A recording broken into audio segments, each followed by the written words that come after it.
Hey, this is James Arnold Taylor, voice actor, the voice of Yabba Dabba Doo, Fred Flintstone. Johnny Test, who's 11 years old and totally awesome.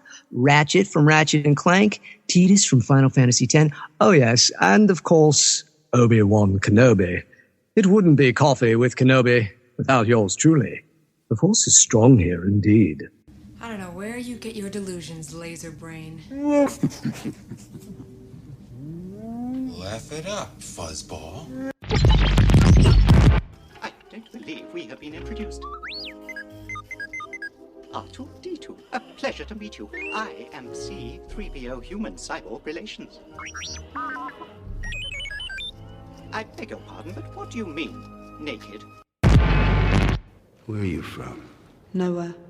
No one's from nowhere. Jakku. All right, that is pretty much nowhere. This is James Arnold Taylor, and you're listening to Coffee with Kenobi. I have a good feeling about this. Joining us today for a cup of coffee. Well, I just want to warn you, if you are drinking coffee right now, I would encourage you, especially if it's a hot beverage, to put the drink down because we're going to be laughing.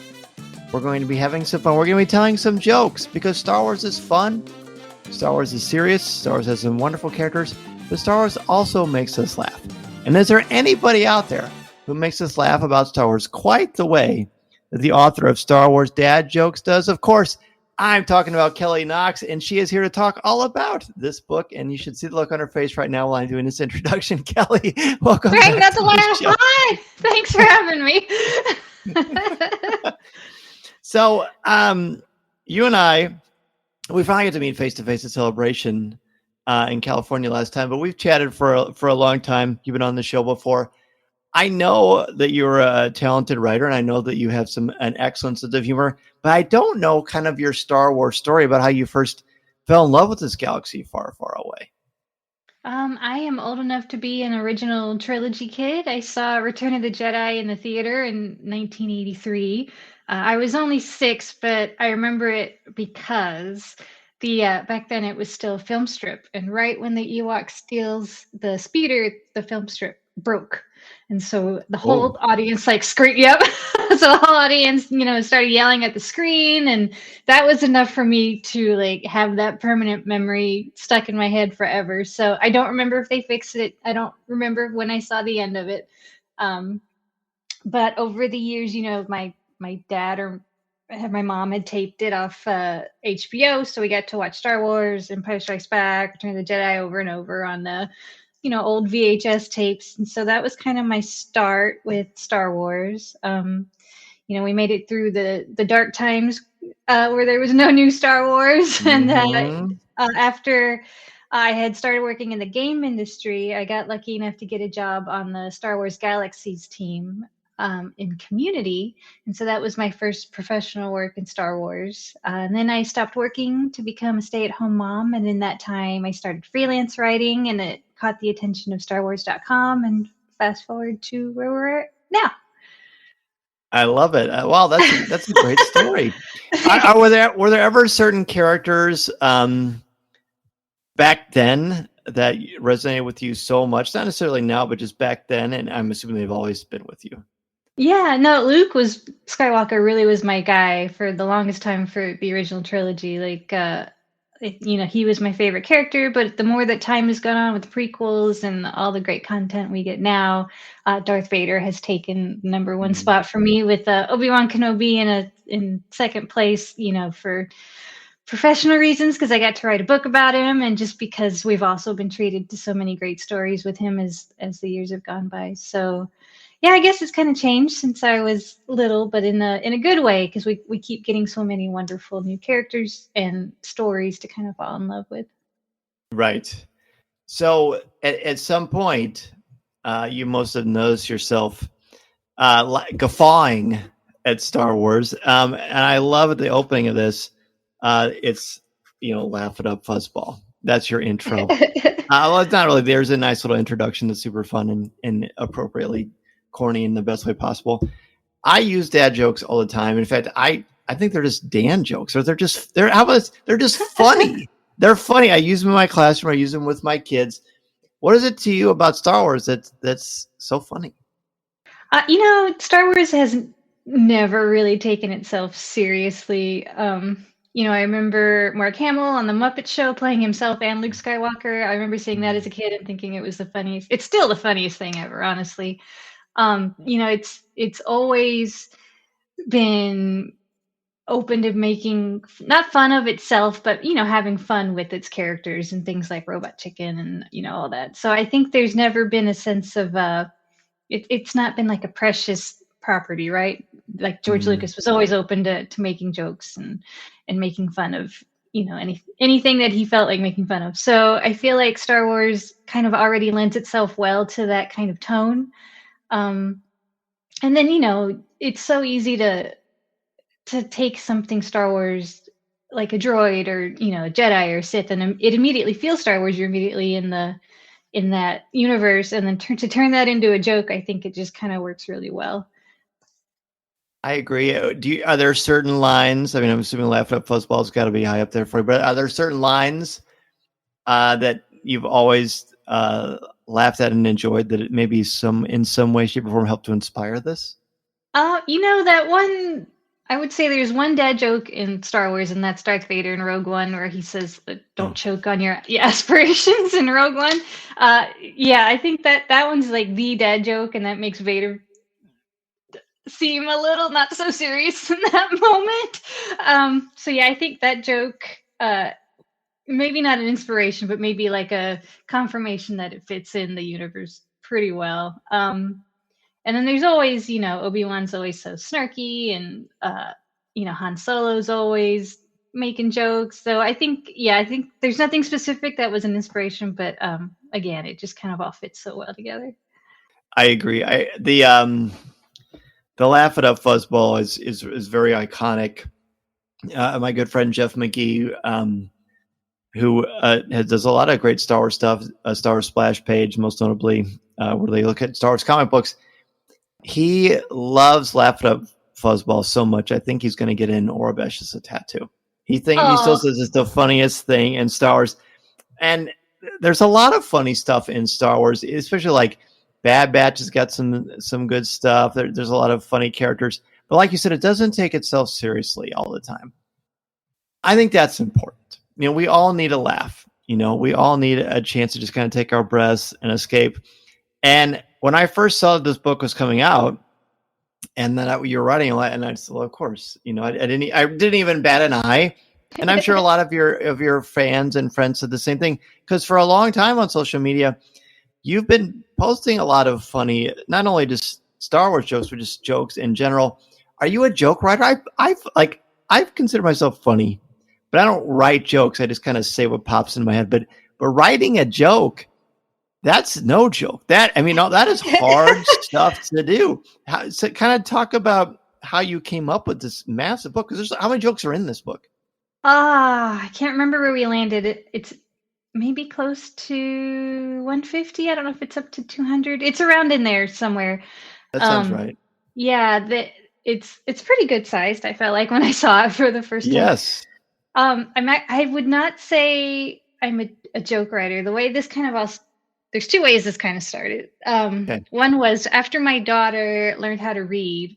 In her lunchbox, I would start handwriting jokes from dad jokes from the internet. I would look in the morning after I made her lunch, and I would write down a dad joke and the punchline for her, and she would read it out loud to her friends at the lunch table, and they would have so much fun. So I already had in my head just kind of like a data bank starting right of dad jokes that I had already written down for her.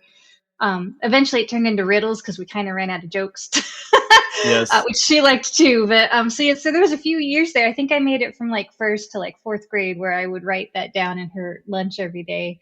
And then 2020 rolled around, lockdown started in March, and I remember one morning just looking at my timeline and thinking how horrible it was and dreary, because we were all just kind of doom scrolling all the time. And I wanted to just put something out there that was stupid and maybe would make somebody smile somewhere. And it wasn't like an instant hit. It didn't go viral. I don't know if it had more than 50 likes on it, but it was just a Star Wars joke. It was a classic dad joke that I turned into a Star Wars joke. And after I'd done that, I thought, that was kind of fun. Maybe I'll just kind of keep trying to do this because, we're all reading such terrible updates on COVID. Like, let's add something fun to the timeline once in a while. So I made it, I don't know why still, a personal goal to post one Star Wars dad joke a day. And I think I made it a year, maybe a year and a half. And they were not all great or good. And they were not bad in the good way, but, but I made it through. So yeah, and eventually I saved them because I had a spreadsheet. I didn't want to repeat anything, and I'm a nerd, so I put them all on a spreadsheet. And so I had them saved up,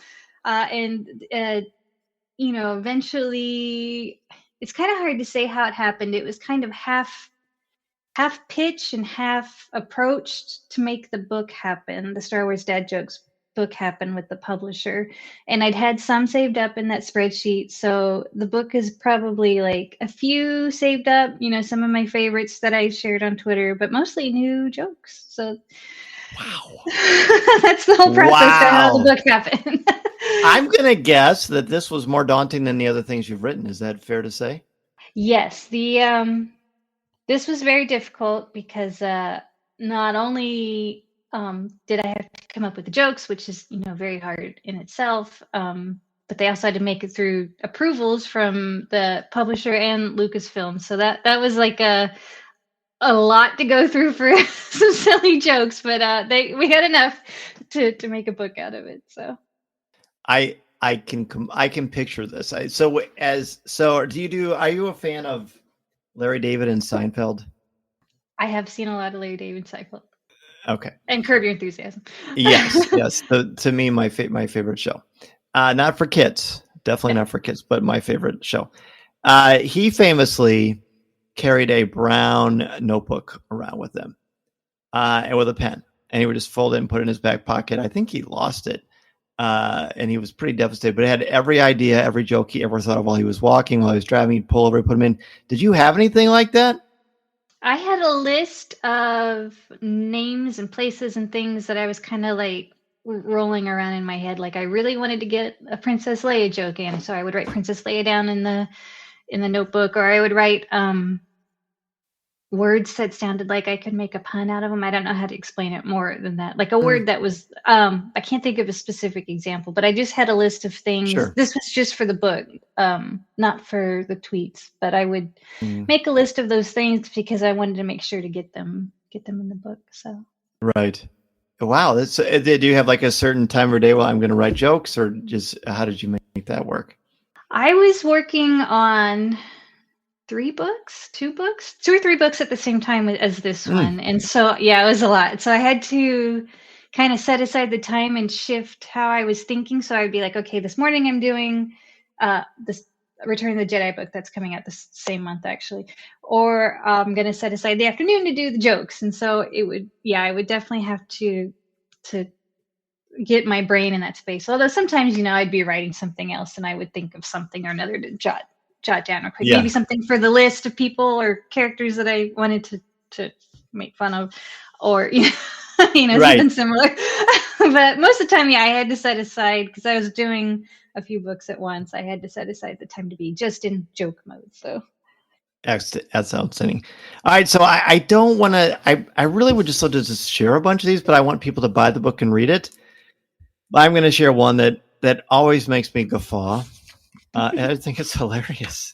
I mean, there's a lot. I mean, this is totally right up my alley. But what did one Mandalorian helmet say to the other? Do you remember the punchline? I do.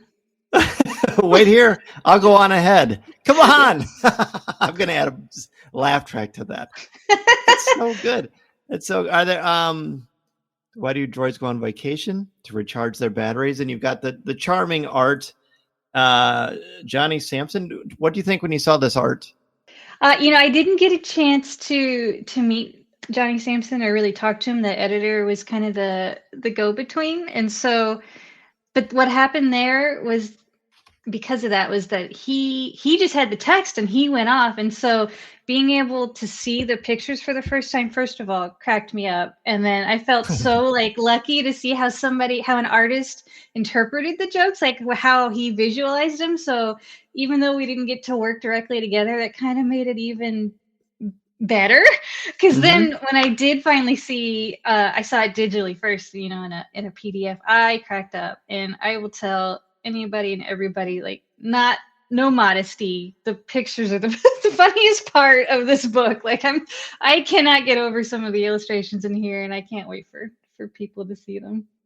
Well, there's one with a Tuscan writer like standing on, like, kind of holding a microphone like he's a stand-up comedian. It's really good because the book comes out. Is it April 1st? Is that right? April 2nd, I think. April 2nd. Oh, wow. I feel even more excited. I've been reading these to my son. And at first he said, "Oh, dad jokes." And I read one and he goes, "Can I see that?" Guess what? For an hour, he regaled me with Star Wars dad jokes because they're awesome. Again, we don't want to give them away because we want people to buy this book. It's so fun. It's so funny. Actually make a great Father's Day gift too, I think. But are there certain jokes that you would like to tell us or share with us from the book? I can find my. Do you have a reserve of a few? Yeah. I don't. There are some with like the book listing that are already out there, and so yeah. And they just happened to pick my favorite one because it has the illustration with it, and that was, why did Leia change her hairstyle on Hoth? Because she was freezing her buns off. Yes. Yeah. I feel so bad that people can't see Kelly's face, and she's like legitimately pure joy giggling. The picture's so good. It is good. It is good. That's actually the first one I opened to be honest. Yeah. Yeah, it's pretty good. It's really good. That one's good. There's on the back. I'll just read the ones from the back. They're safe to share. Aren't they? Yeah. All that's on the previews. So, how do you feel about me saying the punchline? And are you me saying the joke and you saying the punchline? You think you can do that? Yeah, we can do that. All right.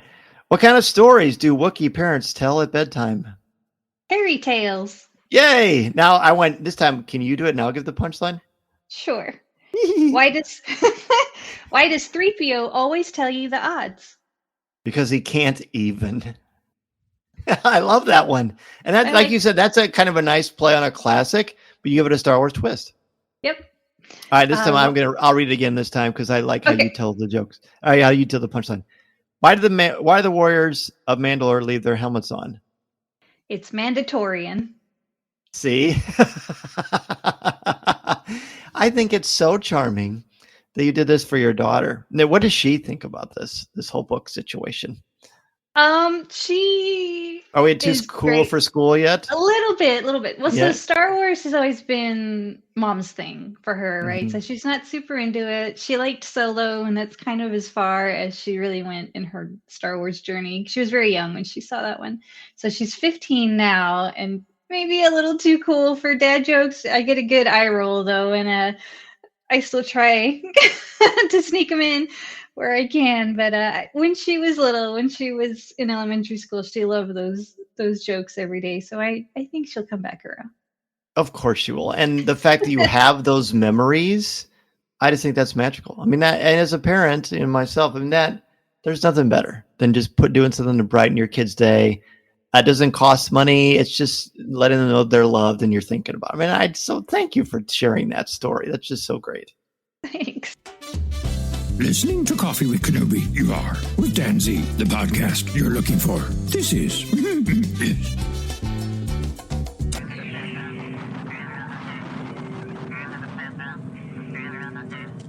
The book's coming out April 1st. It's available everywhere, right? April 2nd. April 2nd, right? 2nd. I keep messing that up. It would be great on April 1st, but April 2nd. I know. Come on, universe. What can you share about what else you've got going on that is coming out or that is recently been released? So April is going to be sort of an unintentionally huge month for my books. There's the Dad Jokes is coming out April 2nd, and then April 23rd is the Return of the Jedi Visual Archive. I was part of the writing team for that one. And that's a look at the movie with some behind the scenes info and interviews. And how elements from Return of the Jedi connect to the larger Star Wars universe now. So that's a really pretty book. It's huge too. You can't. I see it behind you. Yeah, it's like textbook size. So I mean, it's pretty big. Yeah. Yeah. So that's out the 23rd of April, and I believe the same day is the Marvel Studios character encyclopedia that I updated for DK Books. So yeah, I've got those 3 coming out in all in April. So Bravo! Congratulations! Thank you. I love those. I mean, of course, I worked on the updated Star Wars character one with Amy Raquel, and I know how much fun those are and how daunting those are. So I look forward to seeing that, and I always look forward to chatting with you. There is one more book that you have coming out in October that you worked on with many Star Wars authors, including me, the Star Wars Encyclopedia. So I'm sure we will be chatting about that in the near future, too. Yeah, I can't wait to talk more about that one. That one was a lot of fun. Oh my gosh, it's so much fun. Well, Kelly, always such a delight and a pleasure to chat with you. Thanks for sharing some laughter into the world. It is so appreciative. You're perpetuating the joy of the Force, and we're so thankful. Where can people reach out to you if they want to ask you a question or just say hello? You can still find me on Twitter at Kelly_Knox, and I still post jokes once in a while and general I don't think I can cuss. Bad. I try to be funny. I'll just say that. So yeah, you can always find me on Twitter, not being too serious. A huge thank you to Kelly Knox for joining us to talk about Star Wars dad jokes. So much fun. Kelly is always fun to chat with and laugh with, and I hope that you all enjoy the book as much as I did. Thank you so much to all of you for joining us each and every week on Coffee with Kenobi. Our website is coffeewithkenobi.com for Star Wars news, announcements, reviews, videos, and so much more. The official travel partner of Coffee with Kenobi is MEI and Mouse Fan Travel. And speaking of that, as you may have seen on social media, we are finally able to announce the exciting trip, the next Coffee with Kenobi trip. We are going on the Disney Wish June 16th to the 20th. If you want to find out more about how to book your trip or get a no cost, no obligation quote and join us for an amazing experience on board the Disney Wish, where you can enjoy so many incredible things such as the Hyperspace Lounge, the Star Wars Lounge that you can access and be a part of on the Disney Wish. It's the only Disney cruise line that has a Star Wars option. We'll be leaving from Port Canaveral, Florida. You can find all the information and get your no cost, no obligation quote at coffeewithkenobi.com/Disney Wish, or go to Coffee with Kenobi's website and look for information there. But as I said, I'm very excited and babbling, but it's for a really good reason. You're going to have so much fun on this thing. Plus, we're going to have some other exciting details and opportunities and meetups to come on this epic trip. These things do book pretty quickly. So again, go to coffeewithkenobi.com/Disney Wish to find out more. You can always reach out to me and I can fill you in as well. CWK Live is Tuesday nights at 7 o'clock p.m. Central Standard Time at coffeewithkenobi.com/live. You can go to the CWK Cafe, which is our Facebook group for Star Wars thoughts, comments, reviews, and opinions in a family-friendly, spoiler and drama-free place. Coffee with Kenobi is possible because of the members of the CWK Alliance. Thanks to you, this podcast, CWK Live, event coverage, and so much more comes to life. Find out how you can help the show for as little as $1 a month by joining the CWK Alliance, and you'll receive access to CWK Pour-Over and exclusive weekly audio and video podcasts not heard anywhere else. Members at the CWK Alliance All-Star level receive a video edition of CWK Pour-Over and access to a private Facebook group as well. Plus, CWK Alliance Grand Masters join me for a monthly live video call. Find out more and sign up today at coffeewithkenobi.com/CWK Alliance. 10% of your monthly contributions to the CWK Alliance go directly to the St. Jude Children's Hospital. You can email me at danzy@coffeewithkenobi.com. You can find me on X, Instagram, and Threads, and also on LinkedIn. Coffee with Kenobi is all over social media: X, Instagram, Threads, Pinterest, TikTok. Give the show a like on Facebook at facebook.com/coffeewithkenobi, or subscribe to Coffee with Kenobi's YouTube channel, where you can find over 700 videos, past live shows, events, and this podcast.